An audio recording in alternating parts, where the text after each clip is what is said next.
Hello students, welcome to all of you on the platform of PFA Progress for All। मेरा नाम जितिका है और आज मैं आपको क्लास 12 सब्जेक्ट पॉलिटिकल साइंस के बुक कंटेम्प्रेरी वर्ल्ड पॉलिटिक्स समकालीन विश्व राजनीति के चैप्टर 1 कोल्ड वॉर एरा शीत युद्ध के बारे में पढ़ाने वाली हूँ। ये चैप्टर हमारा 2 पार्ट्स में कंप्लीट होगा। फर्स्ट पार्ट हमारे चैनल पे अपलोड हो चुका है और आज ये सेकेंड पार्ट है। फर्स्ट पार्ट में हमने जिन टॉपिक्स के बारे में डिस्कस किया था वो था युद्ध के प्रकार, उनकी परिभाषा। देन हमने डिस्कस किया था शीत युद्ध क्या था और उसके बाद हमने डिस्कस किया था क्यूबा मिसाइल संकट। और आज पार्ट 2 में हम डिस्कस करने वाले हैं दो ध्रुवीयता विश्व का आरंभ, शीत युद्ध के दायरे, दो ध्रुवीयता को चुनौती और गुट निरपेक्ष आंदोलन। तो आइए शुरू करते हैं बिना टाइम वेस्ट किए। जैसे कि मैंने बताया हमारा पहला टॉपिक होगा दो ध्रुवीयता विश्व का आरंभ। सबसे पहले तो आप ये समझो बेटा कि ध्रुव मतलब होता क्या है। ध्रुव किसी भी चीज़ का सेंटर पॉइंट होता है जिसके चारों तरफ चीज़ें घूमती रहती है। लेकिन हम ध्रुव वर्ड का जो डिस्कस है या ध्रुव वर्ड की चर्चा हम राजनीति विज्ञान में क्यों कर रहे हैं, वो इसलिए कि दुनिया दो गुटों में क्लियरली बढ़ चुकी थी। दुनिया के दो हिस्से हो गए थे। एक हिस्सा दोनों महाशक्तियाँ संभाल रही थी। अब वो दोनों हिस्से बने कैसे, क्यों बने, इसका थोड़ा सा हम हिस्टोरिकल बैकग्राउंड देखते हैं। जब 1945 में अमेरिका जापान के ऊपर परमाणु मिसाइल गिरा देता है हिरोशिमा और नागासाकी के ऊपर, जबकि जापान उसी के ग्रुप का देश था, मित्र राष्ट्र का सदस्य था जापान, और अमेरिका बाद में बना।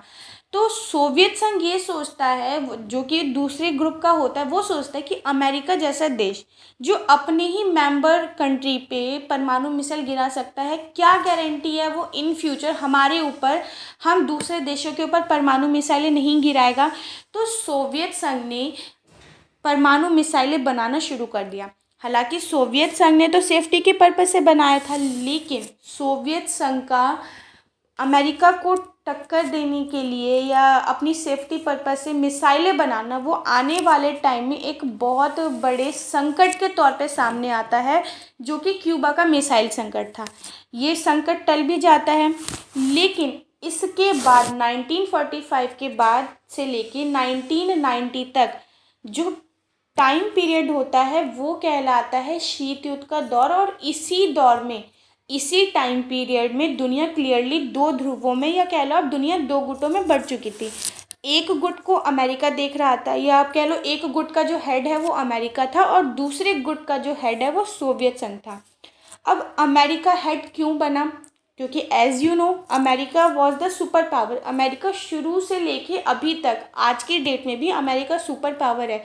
लेकिन सोवियत संघ, जो आज रूस के नाम से जाना जाता है, वो कुछ टाइम के लिए तो सुपर पावर था, लेकिन 1990 आते तक, 1990 आते आते सोवियत संघ का जो ये महाशक्ति पावर था ये भी खत्म हो गया। हुआ क्या, सोवियत संघ ने अमेरिका को टक्कर देने के लिए मिसाइलें बनाना शुरू कर दिया। अब कंडीशन ऐसी आ गई, अमेरिका अगर 10 मिसाइलें बनाता था तो सोवियत संघ उसको कंपटीशन देने के लिए 12 मिसाइल बनाता था। उसके जवाब में अमेरिका ने 15 मिसाइलें बनाई, देन सोवियत संघ ने 18 मिसाइलें बनाई। ऐसे करते करते हथियारों की होड़ चालू हो गई थी। इससे हुआ क्या, दुनिया के ऊपर खतरा मंडराने लगा। अब जाहिर सी बात है, कोई भी देश इतनी ज़्यादा परमाणु मिसाइलें बनाकर अपने पास इकट्ठा कर लेगा तो कभी भी विश्व युद्ध हो सकता है, या कभी भी किसी भी प्रकार का युद्ध हो सकता है, और इन दोनों देशों में से कोई भी उन मिसाइलों का प्रयोग कर सकता है। ज़रूरी नहीं है जो समझदारी अमेरिका के राष्ट्रपति जॉन एफ कैनेडी ने क्यूबा मिसाइल संकट के समय में दिखाई थी, वही समझदारी वो हर बार दिखाए। तो इस तरीके से दुनिया के ऊपर खतरा मंडराने लगा। अब हुआ, ये जो विभाजन हुआ देशों का, ये सबसे पहले यूरोप में हुआ था।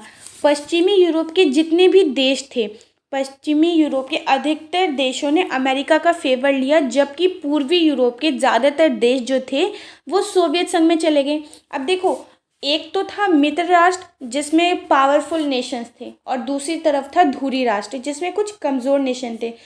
आप इन्हें साइड रखो, ये मित्र और धुरी राष्ट्र ये अलग चीज़ है। अब हम जो बात करेंगे पश्चिमी खेमे के देश या पूर्वी खेमे के देश, वो अलग होगा। पश्चिमी खेमे में अमेरिका के देश थे, या वो देश जो अमेरिका का सपोर्ट कर रहे थे, उन्होंने अपना एक ग्रुप बनाया और उन्होंने उसको नाम दिया NATO, NATO, NATO, North Atlantic Treaty Organization. Hindi में जिसे कहते हैं उत्तर अटलांटिक संधि संगठन, जो कि अप्रैल 1949 में बना था और जिसमें जो देश शामिल थे वो थे 12। ठीक है, मित्र राष्ट्र अलग है, धुरी राष्ट्र अलग है, उन्हें आप साइड करो। अब दुनिया दो गुटों में क्लियरली बढ़ चुकी थी। एक है पावरफुल, एक है पश्चिमी खेमे के देश जो कि अमेरिका का था, दूसरा है पूर्वी खेमे के देश जिसका हेड सोवियत संघ था। पश्चिमी खेमे के देशों ने अपने आप को एक ग्रुप के तौर पे बनाया और उसको नाम दिया नाटो 1949 में, और सोवियत संघ के जो देश थे उन्होंने अपने आप को नाम दिया वार्सा संधि। ठीक है, इसकी स्थापना 1955 में हुई थी। अब आप ये कुछ सवाल पूछ सकते हो कि आखिर इन महाशक्तियों को अपना गुट बनाने की ज़रूरत क्यों पड़ी। अगर ये देश इतने पावरफुल थे कि दुनिया को दो हिस्सों में बांट सकते हैं तो इन्हें अपना ग्रुप बनाया क्यों, या इन्हें छोटे छोटे देशों की ज़रूरत क्यों पड़ी। देखो, सबसे मेन होता है, आप चाहे किसी भी राजनेता को ले लो, किसी भी बड़े से बड़े पॉलिटिशियन है, किसी भी गुंडे को आप ले लो, उनके पास जब तक लोगों का सपोर्ट नहीं होगा, और सपोर्ट छोटे लोगों से ही आता है, छोटे लोग बड़े लोग, जब तक उनके पास सपोर्ट नहीं होगा तो वो भी इतने बड़े पॉलिटिशियन नहीं बन पाएंगे। मेरे कहने का मतलब ये है, चाहे कितना भी बड़ा राजनेता हो, कितना भी बड़ा देश हो, चाहे वो अमेरिका ही क्यों ना हो, उन्हें सपोर्ट की ज़रूरत पड़ती ही है। और इन्हीं सपोर्ट के वजह से अमेरिका, सोवियत संघ जैसे देशों ने छोटे छोटे देशों को अपने ग्रुप्स में शामिल किया। लेकिन हमें ये समझने की ज़रूरत है कि छोटे देश किन रीज़न से महाशक्तियों के काम के थे। तो सबसे पहला रीज़न है महत्वपूर्ण संसाधन। इन छोटे देशों के पास बहुत से महत्वपूर्ण संसाधन थे जो कि अमेरिका या सोवियत संघ जैसे देशों के काम आ सकते थे, जैसे कि तेल या खनिज। सेकंड है भू क्षेत्र, जैसे कि ताकि यहाँ से महाशक्तियाँ जो थी अपने हथियारों और सेना का संचालन कर सकें। अब ज़रूरी नहीं है कि आपको अगर आपको किसी देश के ऊपर मिसाइल गिरानी है, अगर आपको याद हो क्यूबा मिसाइल संकट में भी यही होता। क्यूबा क्या था, छोटा सा एक देश था, लेकिन सोवियत संघ को ज़रूरत क्यूबा की ही पड़ी जब उसको अमेरिका के लिए मिसाइलें तैनात करनी थी। ठीक है, नेक्स्ट है सैनिक ठिकाने, जहाँ से महाशक्तियाँ एक दूसरे की जासूसी कर सकें। फॉर एग्जाम्पल, आपको अमेरिका की या आज की डेट में आपको रशिया की या पाकिस्तान की किसी भी देश की जासूसी करनी है तो आप डायरेक्ट उस देश में जाके जासूसी नहीं कर सकते। आप क्या करोगे, जो उसका नियर बाई कंट्री होगी ना, वहाँ से आप जासूसी करोगे। ठीक है, नेक्स्ट होगा आर्थिक मदद, जिस गठबंधन में शामिल बहुत से छोटे छोटे देश सैन्य खर्च वहन करने में मददगार हो सकते थे। महाशक्तियाँ तो महाशक्तियाँ थी, सुपर पावर थी, उनके पास सैन्य शक्ति थी, आर्थिक शक्ति थी, राजनीतिक शक्ति थी, सारी शक्तियाँ थी, लेकिन फिर भी जो सपोर्ट थे वो उन्हें छोटे देशों से ही मिल सकते थे। और यही रीजंस था, आधे देश अमेरिका की तरफ गए, आधे देश सोवियत संघ की तरफ गए, और इस तरीके से दुनिया दो गुटों में क्लियरली बढ़ चुकी थी।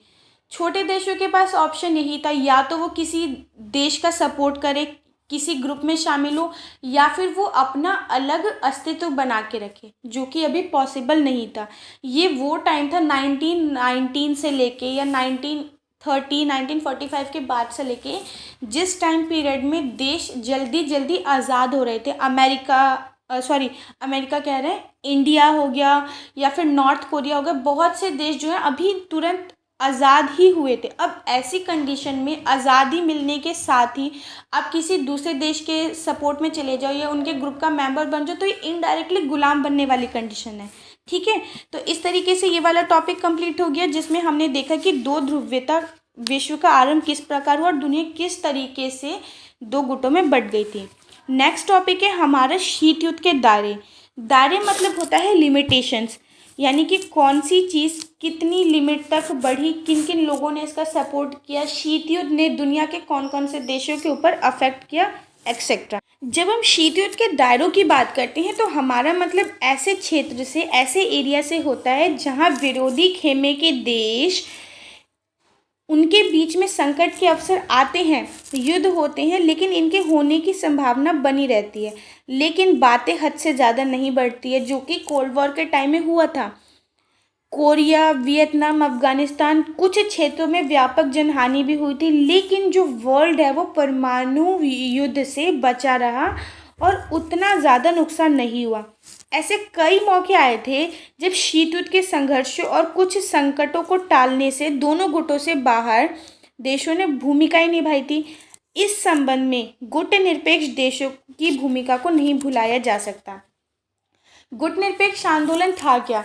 जब दुनिया दो गुटों में बढ़ चुकी थी तो कुछ ने तो सपोर्ट किया, कुछ ने अपना अलग अस्तित्व बनाया, लेकिन कुछ ऐसे देश भी थे जो ना अमेरिका के सपोर्ट में जाना चाह रहे थे, ना सोवियत संघ के सपोर्ट में जाना चाह रहे थे।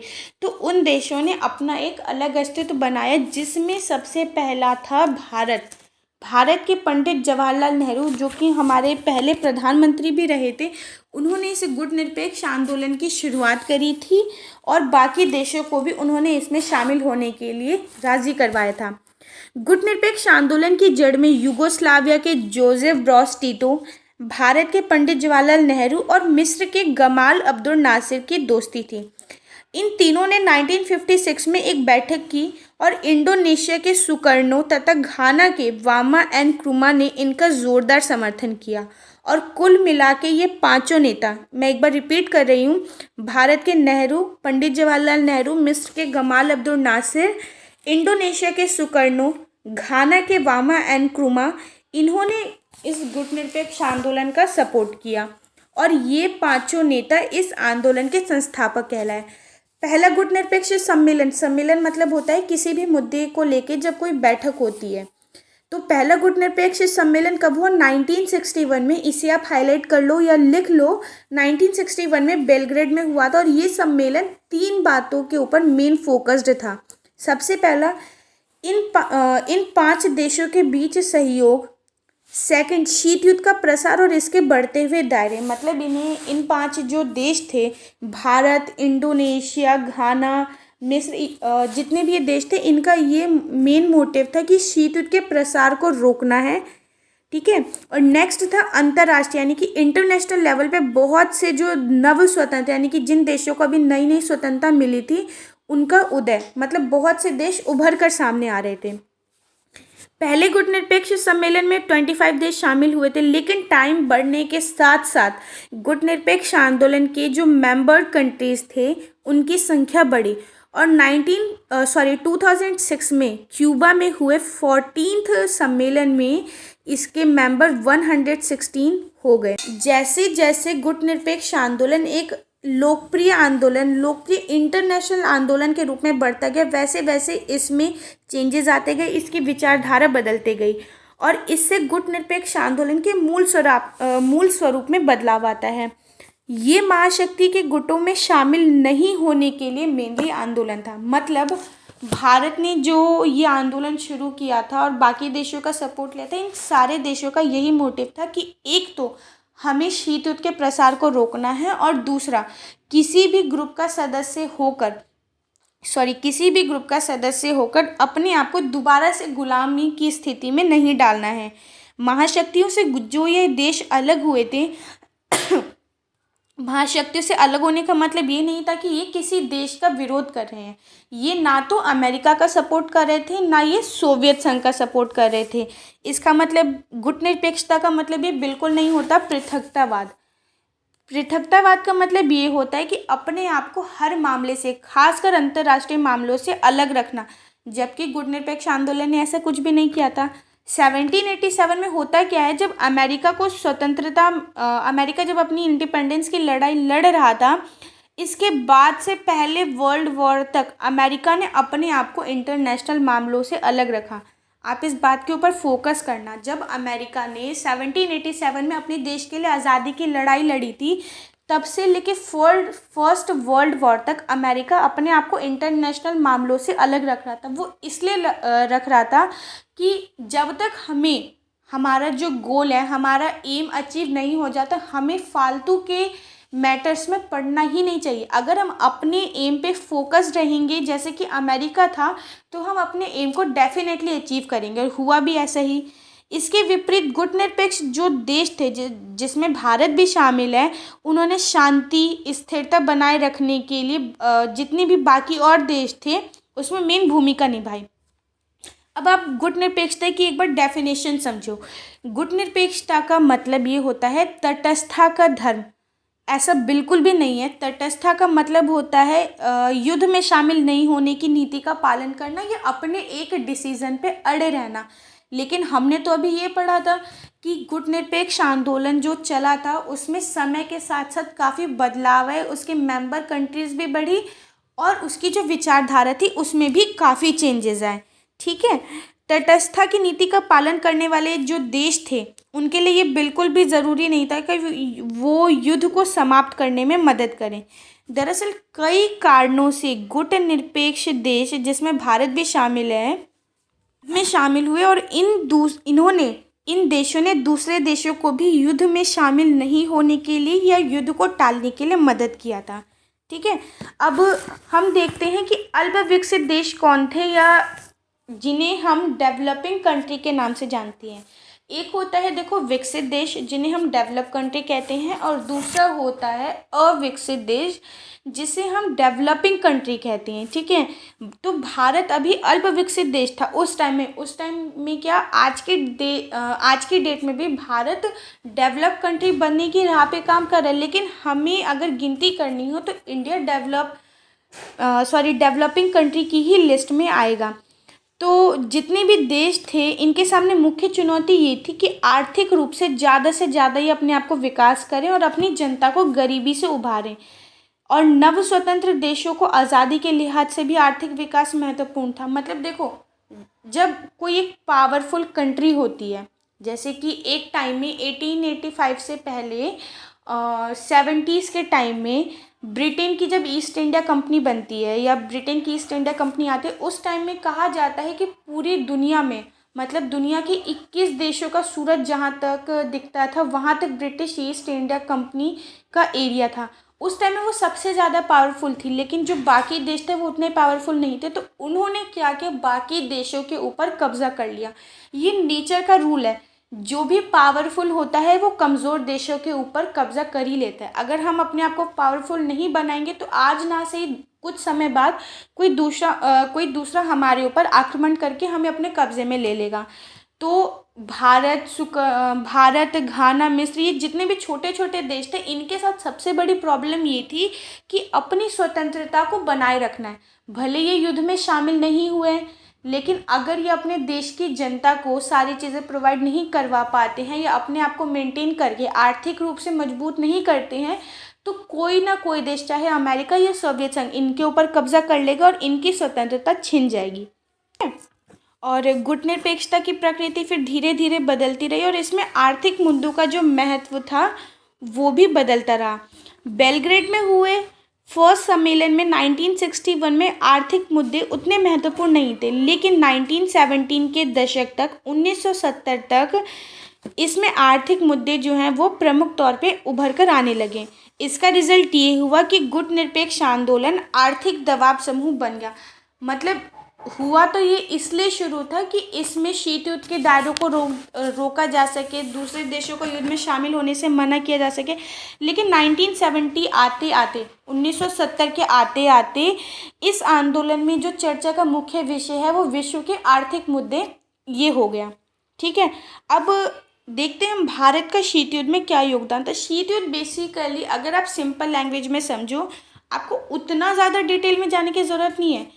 ठीक है। लेकिन अगर आप सिंपल लैंग्वेज में समझने के कॉन्सेप्ट से करो तो शीत युद्ध का सिंपल सा मतलब ये था कि अमेरिका और सोवियत संघ, इन दोनों की वजह से जो क्यूबा के ऊपर मिसाइल संकट आया था, उस मिसाइल संकट का टल जाना और 1945 के बाद से लेकर 1990 तक, सन 1945 से लेकर 1990 तक के दौर में दोनों देशों की जो आपसी लड़ाई थी, नॉट फिजिकली, क्योंकि इस युद्ध में किसी भी हथियारों का शारीरिक तौर पे किसी भी प्रकार से प्रयोग नहीं हुआ था, इसलिए इस युद्ध को शीत युद्ध का नाम दिया जाता है। ये सिर्फ इतना ही था, इससे ज़्यादा कुछ भी नहीं था।